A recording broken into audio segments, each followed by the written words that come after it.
And what is up, Dodger fans? Thank you guys so much for tuning in to the Incline Dodgers podcast. We are presented by Believe and Tick Pick. I hope everyone had a very wonderful Thanksgiving and you got to eat your favorite Thanksgiving dish, whether it's turkey or stuffing or yams or mashed potatoes or green bean casserole or pumpkin pie or cranberry sauce, you name it. Let me know in the chat what your favorite Thanksgiving dish is.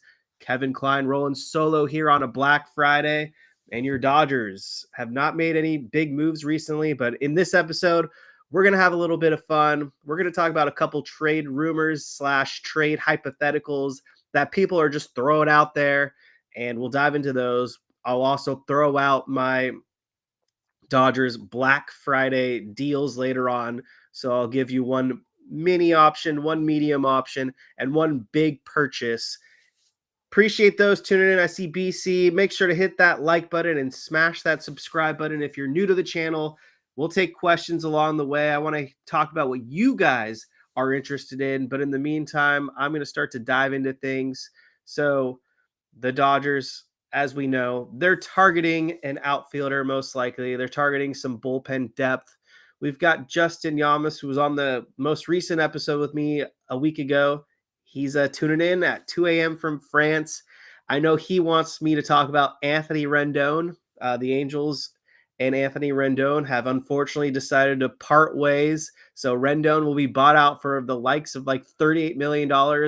And the expectation is he's going to retire. What a disaster contract. What's up, Daniel Berry Sports Highlight? Awful contract for the Angels. I'm sure they're fans, and I'm sure that franchise is glad to put that in the past because Rendon didn't do anything for the Angels. One of the worst contracts of all time. So there's a couple directions I could start with. Let's get into first the stupid hypothetical that I don't think is going to happen at all. So ESPN Jesse Rogers put out an article a couple days ago, and I guess he has sources around the league. He talked to a number of executives. He gets some predictions of what names he could expect to get moved, some names of potential landing spots for big name players and what their next team could be. And one anonymous executive told Jesse Rogers that he could see the Dodgers trading Tyler Glasnow in an attempt, I think, to kind of replenish, I guess if that's the word you want to use, or add to the bullpen, add to the depth and the prospects for the Dodgers in their pipeline. I got to tell you right off the bat, I don't see a world where the Dodgers are going to trade Tyler Glasnow this offseason. Maybe a year or two down the line, I could see them maybe getting a little bit more creative when that contract gets nearer to her close. But right now, I believe Tyler Glasnow still got 3 more years left under contract in Dodger blue, and he's done everything so far to deliver when he's actually on the field.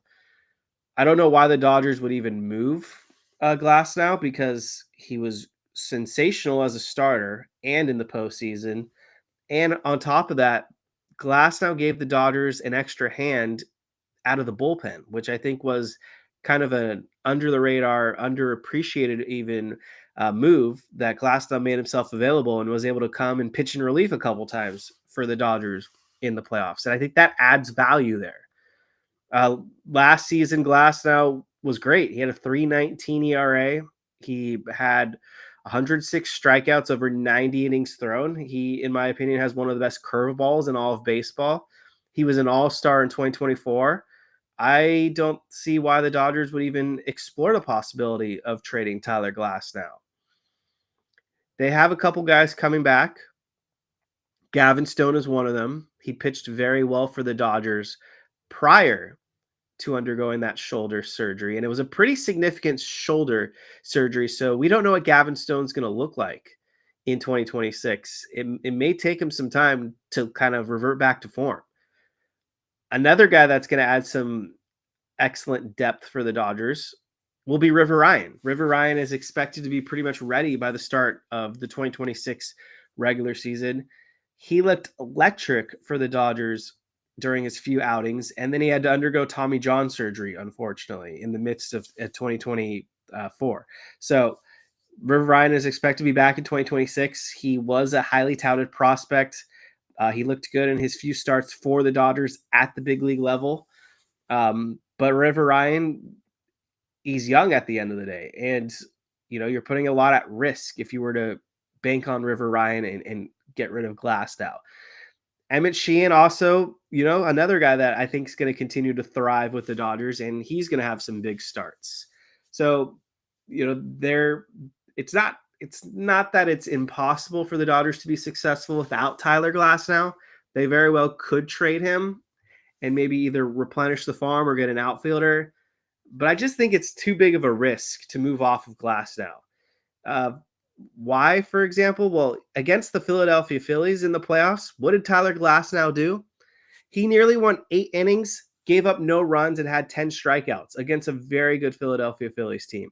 Against the Milwaukee Brewers, also in a win, went nearly 6 innings, gave up just a run, and had 8 strikeouts. And in the World Series, he pitched great. He appeared in 3 games, actually, had a 3.38 ERA, helped them in a start as well. 7 strikeouts over 8 innings thrown. So Tyler Glasnow lowered his postseason ERA from like mid 5s to now mid 4s. So I think that narrative has been put to rest. Tyler Glasnow certainly can pitch in the playoffs. So I would not do it. I don't think it makes a lot of sense. I would be shocked if the Dodgers were to trade Tyler Glasnow. You can never have enough starting pitching. On top of that, you can never have enough good starting pitching. And all it takes is a couple injuries. And now all of a sudden you could look at yourself and highly regret moving Tyler Glasnow. So I just don't see it. Let me know what you guys think. Make sure to hit that like button. We'll take questions as well. Appreciate everyone tuning in to the Incline Dodgers podcast here on a Black Friday. So the other thing I wanted to talk about, it's no secret, the Dodgers need to add an outfielder. Michael Conforto was a disaster last season. They've got to replace Michael Conforto. Michael Conforto was so bad, we all know they didn't even want to use him in the playoffs. So I think the Dodgers are moving on from Conforto. There is certainly a need to be had in the outfield. You've got Teoscar, you've got Andy Pages, but the question is, who's that third outfielder? Whether it's a signing or they're going to make a trade, either avenue could be explored. But trying to pull up who the reporter was. So I think it was on MLB. I think Mark Feinsand retweeted it, but let me pull up who actually was the author to give this guy credit. So this is not an actual trade rumor. This is just a trade hypothetical. So he threw out essentially 7 huge blockbuster trades. And this is from Anthony Castrovins, who, like I said, works for MLB.com, part of MLB Network.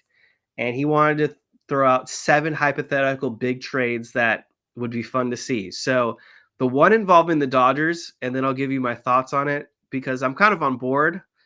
Dodgers receive outfielder Jarren Duran from the Boston Red Sox.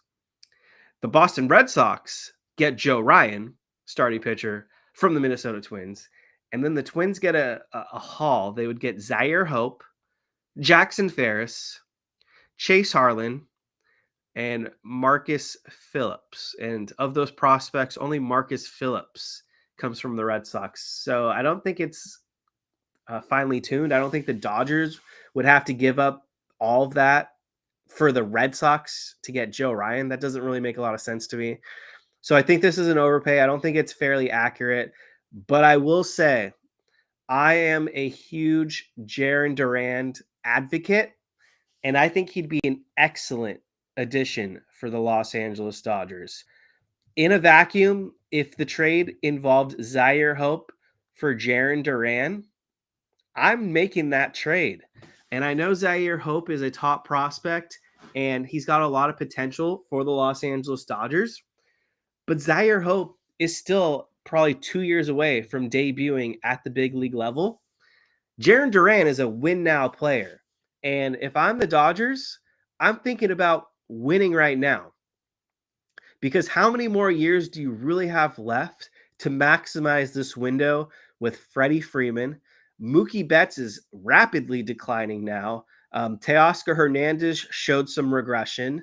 Shohei Otani is in the thick of his prime, but you want to capitalize on Otani playing his very best baseball right now, and you just don't know if he's going to have another injury with this throwing arm in terms of the pitching, and that could be a setback. This is an aging Dodgers roster, and adding Jarren Duran, he's not the type of ad that's going to make you older because he's only 29, and he'll basically be playing through his age 29 through this upcoming season. He went to Cal State Long Beach as well. As someone who is also a Long Beach graduate, I like that. He's got 3 years of service time. He's not a free agent until 2029, so he's under team control. He's still arbitration eligible. Jarren Duran is an excellent player. 3.9 WAR last year on Fangraphs, but the year before he was a stud. Had a 6.8 Fangraphs WAR. This is a guy that will hit anywhere between 295, which he did in 2023, to maybe as low as 256, which he did this most recent season. But he's got a good bat. He can drive in runs. He's got the ability to drive in anywhere between 75 to 85 RBIs. It looks like he scored 111 runs 2 years ago in 2024. Not a whole lot of power, but enough power. In 2024, 21 home runs. In 2025, 16 home runs, and he's very fast. And what I mean is he's got a really good sprint speed. He's got an ability to steal bases as well. I think Jarren Duran is a really good baseball player, and defensively, not going to hide away from the truth. He's league average to below league average on defense. He's not an elite defender, but he has a really strong throwing arm. So maybe they put him in right field and you put Teoscar Hernandez in left field. Like I said, he has really good sprint speed. He's stolen anywhere between 34 to, well, he went 24, 34, 24 stolen bases. So that's his stolen base tally. I don't know if the Dodgers would put him in front of Shohei Otani, but I feel like Duran is the type of guy where I wouldn't be surprised if they hit him lead off.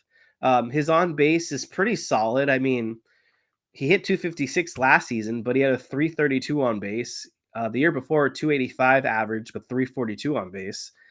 So unlike Andy Pages, Jarren Duran is not allergic to walks.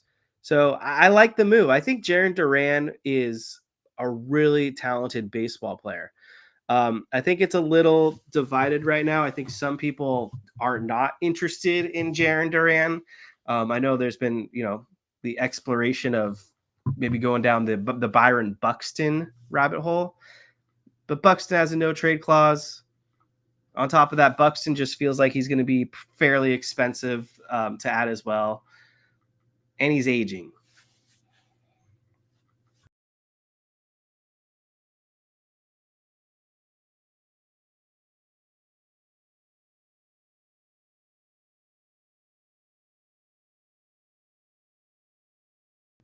Technical difficulties there. Sorry. I got a question here from Justin Yamas. So why don't I get into that? What do I think of the Dylan Cease deal? I did not have the Toronto Blue Jays paying Dylan Cease on my bingo card. $210 million, 7 years. That is one hell of a deal. I thought Dylan Cease might get 5 years from a team like the Chicago Cubs, maybe the Baltimore Orioles. But the Blue Jays going up to 7 years, $210 million. That is quite a haul. So good for Toronto. I mean, good for them being aggressive. I can't hate on them for, trying to take it to the next step. They went from losing in a game 7 of the World Series to now adding to their starting pitching. But I mean, I got to be honest, watching the Blue Jays, I didn't feel like starting pitching is the area they needed to really address. I think they need to address their bullpen badly. They have a fairly underwhelming bullpen, and Jeff Hoffman is the biggest culprit right there. He essentially lost the Blue Jays that World Series.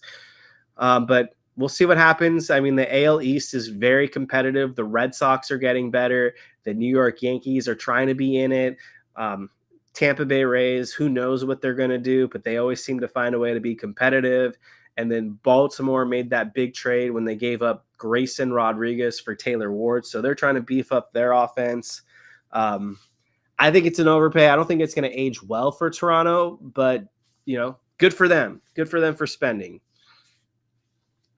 So appreciate the questions. Just like what Justin did, you can continue to ask me questions. But going back to Jarren Duran, I like Jarren Duran. I think he'd be an excellent ad for the Dodgers. Do I think this trade's going to happen? Probably not. I feel like the Red Sox kind of hold a grudge against the Dodgers because of the way that Mookie Betts trade ended up working out. And I think they would be scared of the backlash if the Dodgers traded another fan, or if the Red Sox traded another fan favorite to the Dodgers. But these are hypotheticals that are always worth exploring. I mean, Duran, the dude crushes fastballs. The dude crushes changeups.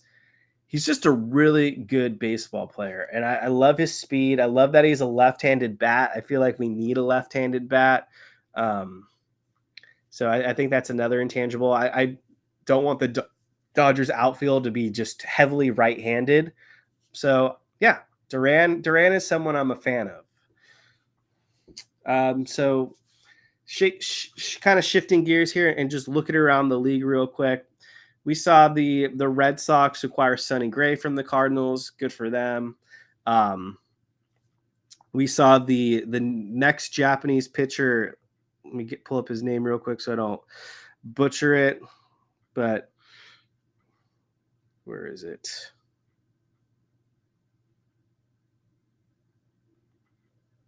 I am dropping the ball here because I blanked on his name. I'm pretty sure his last name is Ime, but I wanted to pull up his full name. Bum, bum, bum.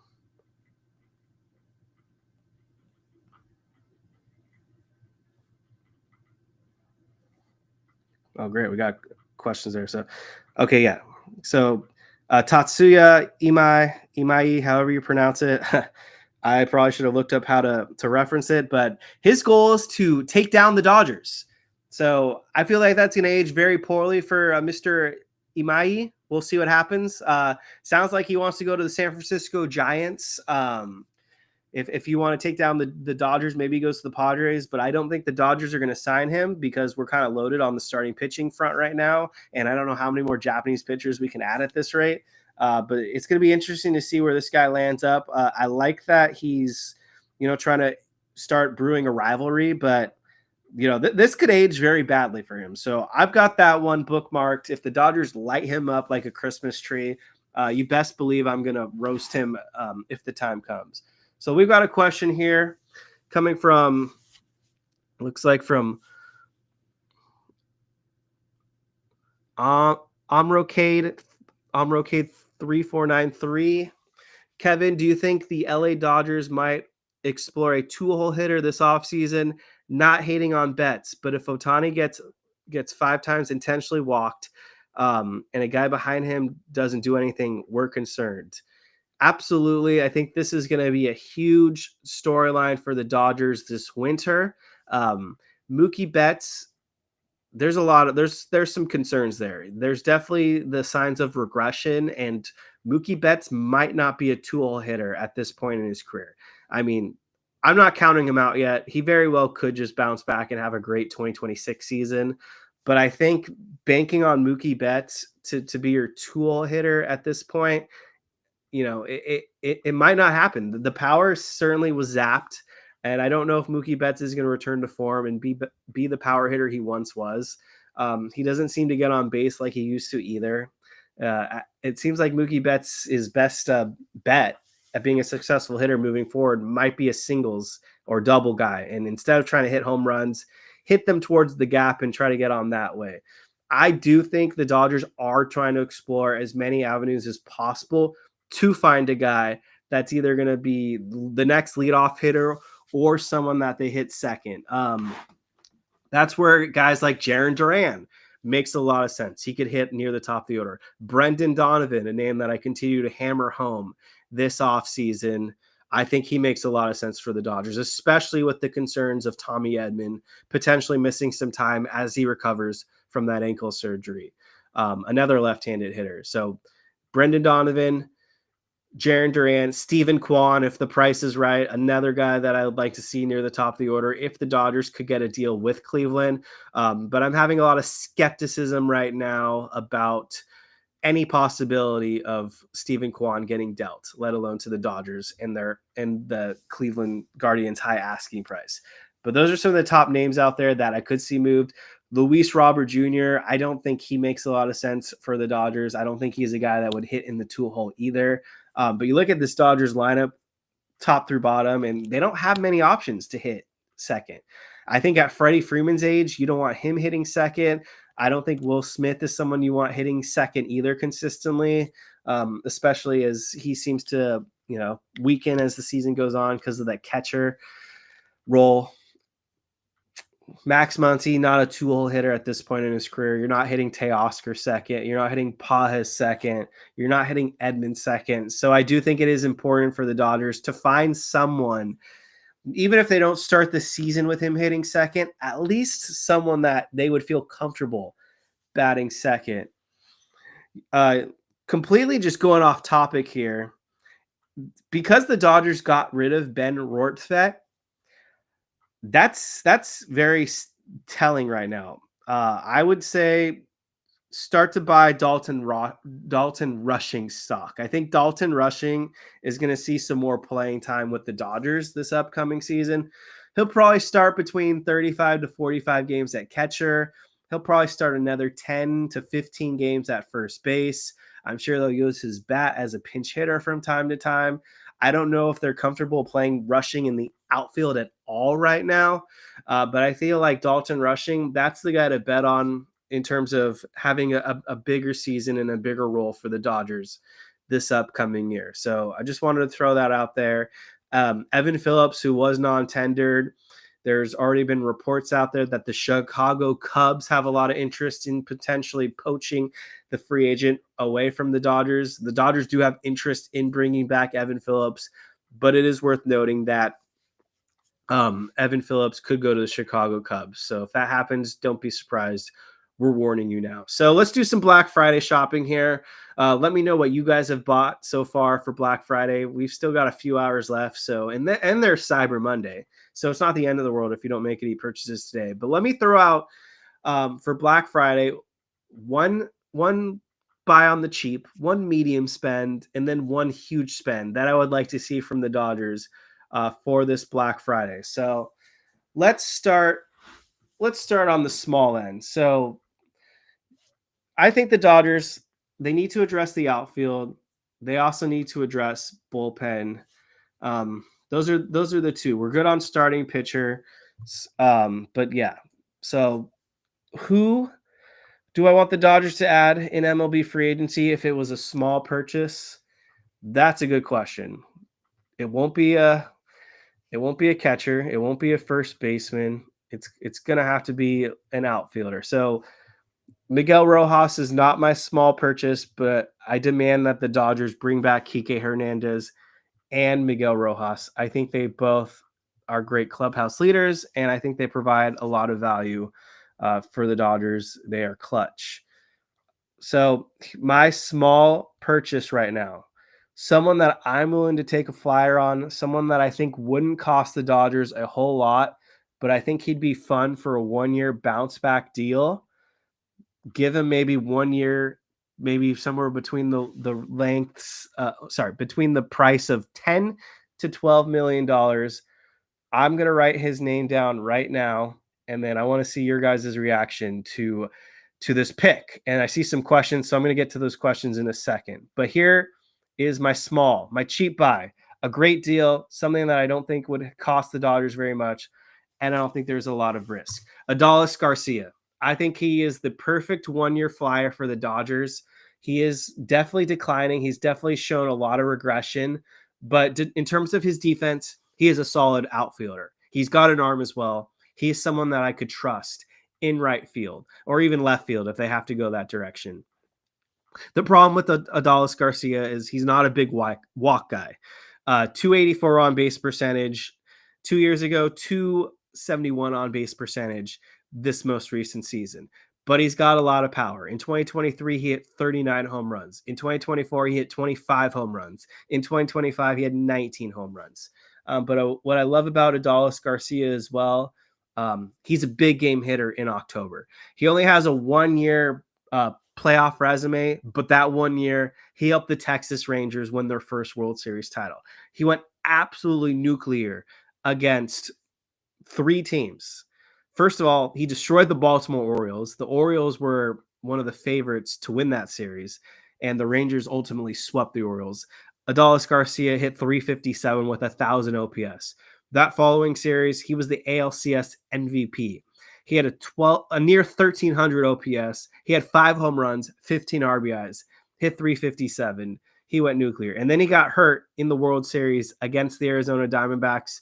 But in his 3 games, he actually ended up playing. It went 5, but he played in 3 of them. He also hit 300 with an 1,100 OPS. The reason that I like a guy like Adolis Garcia is he helps bridge the gap for these prospects. So if Zaire Hope is still in the farm system, Josue DePaula is in the farm system, Mike Sirota, James Tibbs.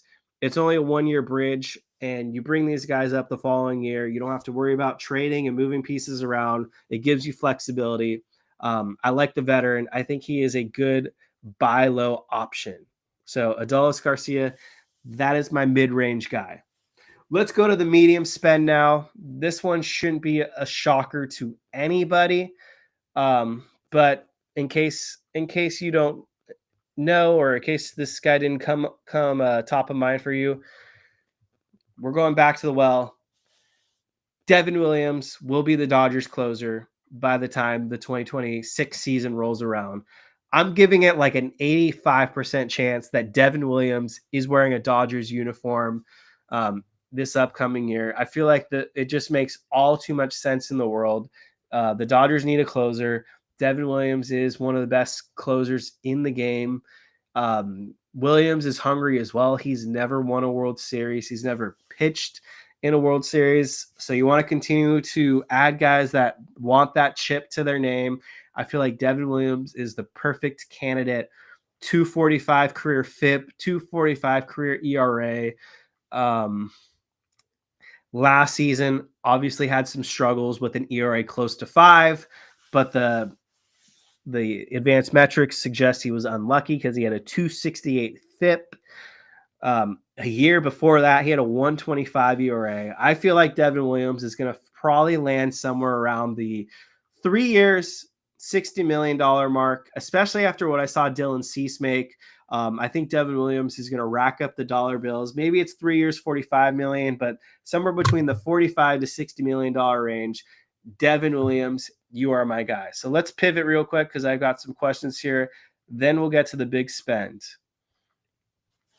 From BJ Santana, 8415, do you think there will be more Dominican players after Teoscar Hernandez with the Dodgers? Yes. So I don't know who, because I gave you Adolis Garcia, but he's Cuban, so that would not work. Jose DePaula, double checking where he's from. I don't want to mess up what country he's from, but he's American, so that's a terrible example. But he did play in the Dominican Republic at one point, but I guess he technically doesn't count. I don't know who they will be, but I do think the Dodgers are going to eventually add more Dominican players. I think the Dodgers do the best job of probably any organization in terms of adding a diverse and global roster. From Showtime LA, Diaz and Williams as the top targets for you in the bullpen. So Devin Williams, as I just talked about, absolutely. I don't think the Dodgers sign Edwin Diaz. 5 years is just too many years. The $100 million plus price tag. I think that's just too intense as well for the Dodgers. I don't think they want to risk it. We've got, thank you, Showtime. Looks like Quintero is Dominican, so there you go. Brandon Kali, do I think Dalton Rushing gets traded? I do not. I just talked about Dalton Rushing a few minutes ago. The Ben Rortfet release, or whatever you want to call it, letting him clear waivers and going to the, or not, letting him be claimed off waivers by the Cincinnati Reds is a huge indication that the Dodgers are very much in on Dalton Rushing having a big role next season. Let's see what else. Looks like we have no questions, but make sure to get those questions in the chat if you want me to answer anything. I do not care about Marcus Semien. Sorry, Justin. I don't care about the Mets. I don't think the Mets are going to be very good. So the big spend now. This one's tough because I feel like the Dodgers aren't going to make a huge splash. I feel like this team is just so good, and I don't know. I don't know. I don't know who they could possibly sign. Like I'm literally stumbled. I'm sorry. I'm literally fumbling right now. But the obvious one, it's not Cody Bellinger. Who I'd be happy with. This one is not going to be very exciting. Sorry, everyone. But the big spend would be Kyle Tucker. If I had it my way, Kyle Tucker would be a Los Angeles Dodger. I'm a little hesitant to give him $400 million. But if he sneaks into the Dodgers' lap and he ends up being a 5-year, 6-year guy, and it's a high AAV, like $35 to $40 million, I'm in. The Dodgers need a corner outfielder. I mean, why would it not be Kyle Tucker if he wants to come and wear Dodger blue? I think this guy is, when healthy and on, easily a top 10 player in all of Major League Baseball. So I give this like a 10% chance of actually happening, but crazier things have happened before. And if the league is foolish enough to let Kyle Tucker end up with the Los Angeles Dodgers, then that's on them. I mean, here's a guy that had a 983 OPS for the Houston Astros in 2024. This is a guy in 2022 hit 30 home runs with 107 RBIs. I mean, the career OPS for Kyle Tucker is insane, 865. He's pretty much a lock to get you anywhere between 20 to 30 home runs every season, driving over 100 runs, score runs.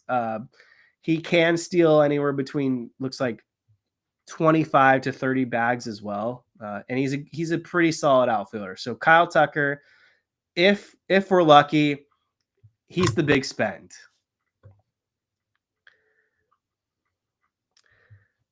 Another question from Amrocade. Do the Dodgers give Ha-Seong Kim a runway at second base this year? His adjustment period is over and they have to see what he's got. It's a really good question. I do think Kim will see more reps, but there's a caveat to that. He's got to look good in spring training. If Kim looks like, crap this spring, then there's no reason for the Dodgers to just give him more runway. So Kim's going to have to show that he's improved. I do think that shoulder injury really set him back in the second half. He was late to a lot of pitches. But yeah, I mean, Kim really struggled. The strikeout rate went up. They couldn't really use him at all in the playoffs. But I do think there is a path for Kim to get more playing time, but he's going to have to prove himself. Second base, shortstop, maybe some outfield. Like, this is a utility guy. The Dodgers want Kim to be good. But he's going to have to show the next step. He's a good defender. I think Kim makes I think there is some upside with Kim, but at the end of the day, I also wouldn't be surprised if the Dodgers traded Kim if they were to add a guy like Brendan Donovan. So that's my holdup right now is, and yes, another guy being pointed out as well, Alex Freeland. I think Alex Freeland, there's a higher ceiling with Kim. But again, Alex Freeland, I don't know if he's a Dodger this upcoming year. They might trade him for a win now piece. So I think this is going to be an interesting offseason internally. I think they're juggling some names around, and you could see a couple guys that maybe you thought were going to be part of the team this upcoming year end up getting dealt. I do think there's going to be some shuffling from the Dodgers. So whether it's Kim, Freeland, someone else, I do think there will be some moves. Another question from Brandon. Any chance Shohei goes to the outfield? He's been making it known to want it. I don't think Shohei Ohtani plays any outfield unless he gives up pitching. I think it's too risky to let a guy that's going to be making key starts for the Dodgers potentially risk an injury by playing outfield. So I do not think Shohei will be playing outfield anytime soon unless the pitching is no longer part of his arsenal. And I think this is a year where Ohtani is probably going to take a step back offensively, but he's going to take a huge step forward with the starting pitching. And I feel like the next accolade that Ohtani is going to be really gunning for, and it's going to be tough because there's guys like Paul Skeens that are right up there. I think Ohtani wants to win a Cy Young Award. I feel like that is the last thing he needs. Not necessarily need in terms of, legacy, but just needs in terms of like checking all the boxes. Shohei Ohtani winning a Cy Young Award. So if there was a year for Ohtani to win Cy Young, it's probably 2026. His arm is very fresh. He barely pitched this most recent season. We saw him going up to 101 miles per hour. If you're a fantasy guy, I would buy Ohtani shares for the pitching. I think this is going to be a breakout year for Ohtani with the pitching. Another question, who am I more excited to see back, River Ryan or Gavin Stone? Or will they go to the bullpen? I mean, River Ryan, I think, has the higher ceiling. I think River Ryan is going to be more of a factor this upcoming year for the Dodgers. Gavin Stone, definitely some question marks. What's he going to look like after that shoulder surgery? But in the few starts we saw from River Ryan, he looked very electric. Definitely has some strikeout stuff. He has pretty high velocity too.